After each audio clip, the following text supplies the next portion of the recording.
Il était une fois une petite fille qui vit le jour dans le royaume de Guérékia. Elle s'appelait Camille. Son arrivée fit le bonheur de son papa et de sa maman. Ils étaient les monarques du royaume. Le roi aurait préféré avoir un fils, car il avait conscience des conséquences que cela engendrait d'avoir une fille. Il ne détestait pas les femmes, loin de là. Mais durant son existence, il dut faire des choix. Et certains choix, à Britannia, peuvent avoir des répercussions dont on aimerait bien pouvoir se passer des dizaines d'années plus tard. Le roi avait un frère, mais tout le monde dans le royaume le croyait mort. Ceci n'était qu'un mensonge. Son frère avait scellé un pacte avec un prince qui ne venait pas de n'importe où. Un prince que l'on pouvait percevoir dans les monts de l'enfer, qu'on surnommait le prince des ténèbres. Celui-ci possédait plusieurs pouvoirs, dont un qu'il utilisait régulièrement, la métamorphose. Il pouvait se transformer en n'importe qui, comme en n'importe quel objet, possédant toutefois des oreilles pour écouter et des yeux pour voir. Malgré tout ce contexte, Camille arriva à Britannia, et sans qu'elle le décide, son avenir était déjà tracé. Tous les Guérékiens étaient pressés de découvrir leur petite princesse.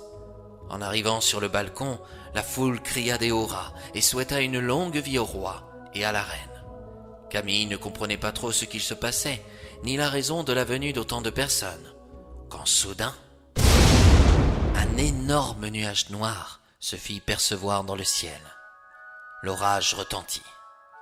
Le prince des ténèbres fit une arrivée fracassante, dont personne n'oubliera durant des décennies. Il était habillé tout en noir, ses yeux étaient sombres. Aux mains, il portait des chevalières avec des têtes de mort. Certes, vous l'aurez certainement compris, il ne venait pas ici par courtoisie.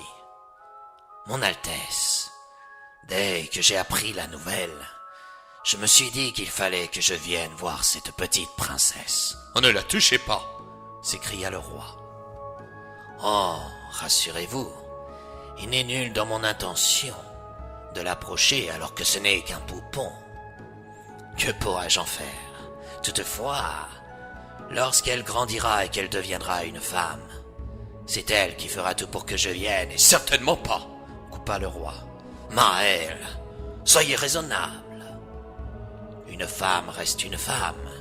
Vous ne pourrez pas l'enfermer constamment dans sa chambre et l'empêcher de rencontrer des hommes qui attiseront un feu brûlant dans ses entrailles. » La reine et moi l'éduquerons et lui apprendrons les principes d'une princesse. Nous ne l'empêcherons pas d'aimer celui qu'elle choisira. Nous lui instruirons les droits qu'elle possède ou non, ainsi que son devoir de fidélité à l'égard de celui qu'elle décidera d'épouser quand l'heure sera venue. Que des paroles! Mais ce ne sont que des balivernes, tout ça. Tu sais très bien qu'elle deviendra ma promise, que tu le veuilles ou non, ajouta-t-il, après un éclair. De quoi? Intervint la reine. Maël, peux-tu m'expliquer ce qu'il se passe? La reine ne savait rien. Des années s'étaient écoulées. Le roi pensait que tout pourrait s'oublier, mais pour le prince des ténèbres, il n'en était pas question. Une parole reste une parole.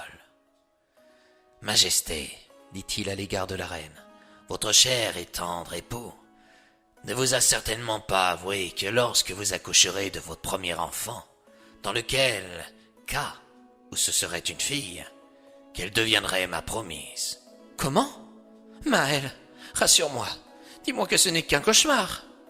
Il ne peut pas, il l'a promis. Mais pourquoi? C'était il y a très longtemps, se résigna le roi. Te souviens-tu de mon frère, Jonas? Oui, il est mort. En réalité, il ne l'est pas. Il vit paisiblement sur l'île du bout du monde. Une île où les personnes mauvaises comme ce prince ne peuvent pas se rendre. Au moins, il demeure en sécurité. S'il se trouve là-bas, c'est parce qu'il avait scellé un pacte avec ce scélérat. Quel pacte? Celui d'épouser sa fille. Or, il ignorait qu'en acceptant sa main, il lui donnerait toute sa jeunesse et deviendrait vieux en un instant. Il l'a appris au dernier moment. C'est pourquoi il s'est enfui. « Mais je l'ai rattrapé, intervint le prince des ténèbres. Votre mari est intervenu juste à temps pour son frère. On peut dire qu'il lui a sauvé la vie. Mais, à quel prix? Qu'as-tu fait? J'ai été à la rencontre de l'enchanteur Britanor. Celui-ci m'a aidé pour amener Jonas sur l'île du bout du monde avec un sort très puissant. Il était si puissant que Britanor a failli perdre toute sa vigueur.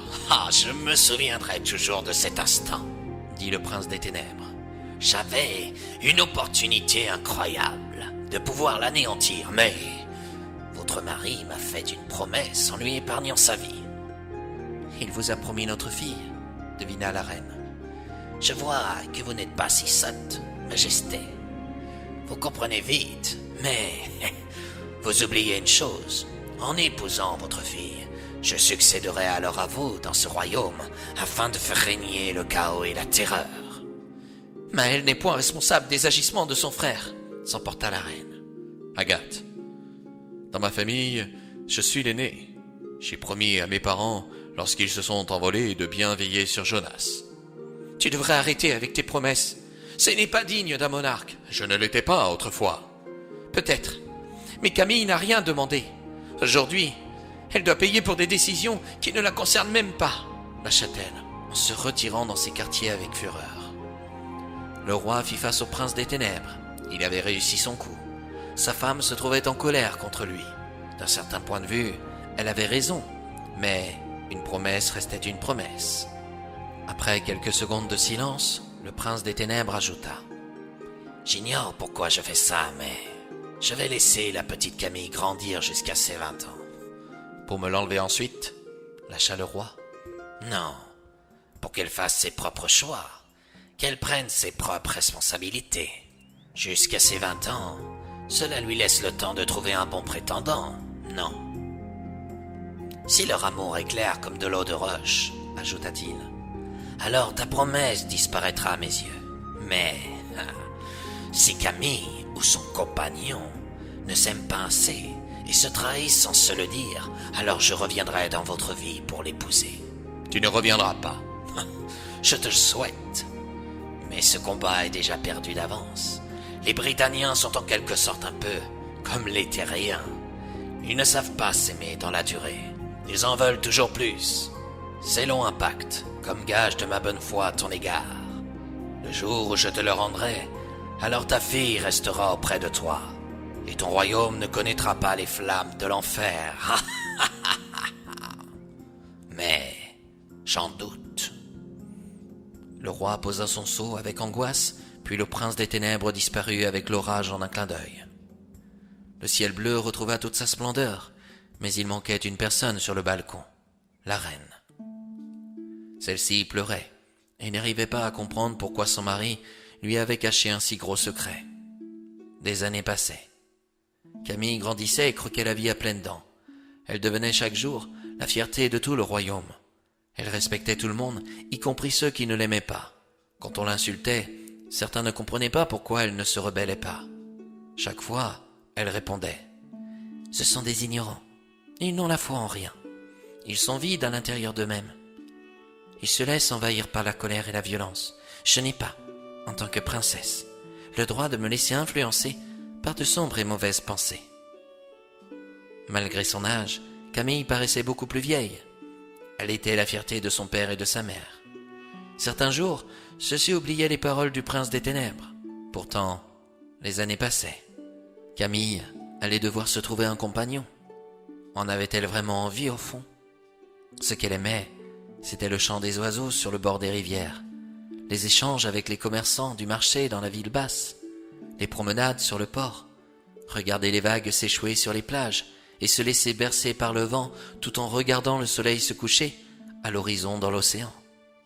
Camille aimait la nature, et elle désirait plus que tout voyager, mais son rôle dans le royaume de Guérékia ne le lui permettait pas, jusqu'au jour où sa route croisa celle d'un chevalier. Il était beau, vaillant, fort et charmant. En croisant son regard, Camille ressentit des papillons dans son ventre. Ce sentiment fut réciproque. « Bonjour, damoiselle. N'ayez-vous point peur de vous promener seule dans ces bois? »« Ces bois m'appartiennent, chevalier.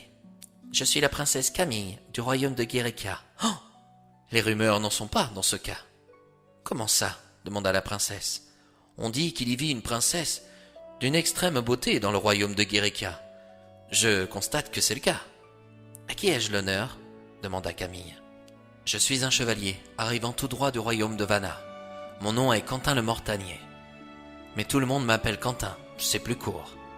Le chevalier plaisait à Camille. Savoir qu'il la trouvait jolie la fit rougir. Elle ne put s'empêcher de ramener une mèche brune derrière son oreille. Le soir venu, Camille invita le chevalier à dîner au château. Le souverain comprit par le regard de sa fille que le chevalier lui plaisait. Était-ce réciproque ? Dans le dos de Camille, le roi eut une conversation avec Quentin dans le parc du château.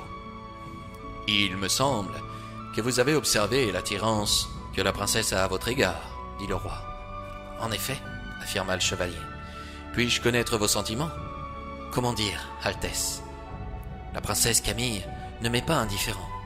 Cela dit, je ne peux laisser s'exprimer mes sentiments. N'oubliez pas que je suis un chevalier de Vanna. » « Je pourrais échanger avec votre roi. » »« Pourquoi feriez-vous cela ?» Le roi raconta ce qui attendait Camille, dans le cas où elle ne serait pas fidèle à celui qu'elle épouserait, et réciproquement. Quentin le Mortanier était un chevalier de Vanna. Le roi avait donc toute sa confiance en lui, et ne pouvait pas trouver meilleur gendre pour sa fille. Grâce à l'autorisation du roi de Vanna, le jeune chevalier devint un jeune prince en épousant la princesse. Quelques jours après leur mariage, le prince des ténèbres se pointa auprès de la jeune femme, mais sous l'apparence d'un troubadour innocent. Il savait que Camille aimait la poésie et les éloges à son égard. L'occasion était trop belle pour tester ses sentiments auprès du chevalier. Après avoir été prévenue par ses parents, la jeune femme trouva étrange la venue de cet inconnu, juste après ses noces. Lors d'une balade dans le jardin, il lui baisa la main, mais la jeune femme la retira brusquement, lui déclarant « Je viens de me marier. Ce que vous faites ne se fait pas. Je pourrais vous envoyer aux oubliettes si je le souhaitais. J'aime mon mari, et aucun homme n'a le droit de se comporter d'une telle sorte. » Le prince des ténèbres revala d'où il était venu. Ce n'était qu'une première tentative. La princesse était préparée à l'épreuve, mais son mari, l'était-il autant ? Un matin, les jeunes amoureux se rendirent sur une plage. Soudain, une jeune femme arriva à leur hauteur. Elle avait l'air de connaître le prince, qui était surpris qu'elle sache autant de choses sur lui. Cela attisa une certaine jalousie chez la princesse. Une nouvelle fois, cette jeune femme était le prince des ténèbres. Le chevalier ne comprenait rien à cette situation. Il jura à Camille qu'il ne la connaissait pas. « Pourtant, elle avait l'air de tout connaître à ton sujet, » s'emporta la princesse. « Je ne savais même pas que tu avais côtoyé la reine des coquillages. Je n'ai pas du tout aimé le regard qu'elle portait sur toi. Camille, mon cœur ne bat que pour toi, je l'espère. Je n'ai aucune envie de finir l'épouse du prince des ténèbres, pour qu'il puisse semer le désordre dans ce royaume que je chéris tant. » Justement, cette femme, c'était peut-être lui. Mon père m'a prévenu qu'il pouvait se transformer en n'importe qui comme en n'importe quel objet, avoua la princesse en s'apaisant. Notre union doit certainement l'agacer, alors il nous met à l'épreuve. Je n'ai aucunement envie de passer mon temps à prouver mon amour pour toi, lâcha Camille. Il va falloir que nous nous occupions de lui. Et comment ? Viens près de moi, j'ai une idée. Le lendemain, Camille mit son plan en place, avec son mari. Elle fit croire à tout le monde qu'elle n'aimait plus Quentin le Mortanier. La rumeur prit une telle ampleur qu'elle arriva aux oreilles du roi. Inquiet, il comprit que le prince des ténèbres se trouvait certainement en route. Il n'arrivait pas à réaliser que sa fille pourrait devenir sa femme. Camille n'aimait pas jouer avec les sentiments de son père, ni ceux de sa mère. Mais pour cette fois, elle n'avait pas d'autre choix. Son objectif était de rencontrer ce prince, afin de voir à quoi il ressemblait. Dans l'après-midi, celui-ci arriva accompagné de ces nuages sombres et orageux. Un sourire sur son visage se laissait percevoir. Camille l'observait sans qu'il le sache. Son allure ne l'impressionnait guère. « Alors, qui avait raison ?» lâcha le prince des ténèbres. « Jusqu'à preuve du contraire, elle n'a pas encore trompé son mari. »« Cela ne saurait tarder. »« Permettez-moi de vous dire que vous allez vite en besogne, » se lâcha la reine. Camille ne demanda aucune autorisation. Elle rentra dans la grande salle des chevaliers. Sa tenue surprit ses parents. Elle était vêtue de noir avec un décolleté qui n'échappa pas au prince des ténèbres. « Camille !» osa la reine. « Je ne reconnais plus ma fille !» lança le roi. « Pourquoi t'es-tu donc? Je suis prête, dit-elle, en regardant le prince tout en ignorant son père. Face à un tel contexte, la reine tomba au sol. Quelques valets vinrent à sa hauteur pour l'aider à reprendre ses esprits. Camille resta impassible pour atteindre son objectif. « Vous souhaitez m'enlever à mes parents, non? C'est exact. À la condition que je trompe mon mari. En effet, vous êtes très séduisante. Puis-je vous embrasser, ma chère? Vous manquez de virilité, mon cher prince des ténèbres, et surtout d'éloquence. Quand je vous regarde, vous me faites penser à un petit chat qui n'hésiterait pas à dévorer le poisson rouge de sa maîtresse. Vous savez, à mes côtés, vous aurez encore plus de pouvoir que vous en avez actuellement, et je peux prendre n'importe quelle apparence pour vous satisfaire. Comme celle d'un troubadour, lâcha Camille. Bien sûr. Ou d'une femme qui connaît tout sur la vie de mon mari.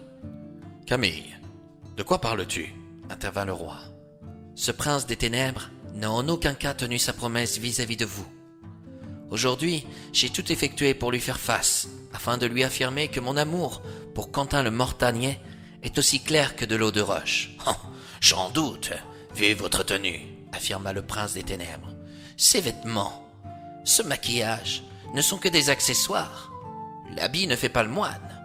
Prince des ténèbres, je vous ai tous bernés, y compris vous, mes chers parents.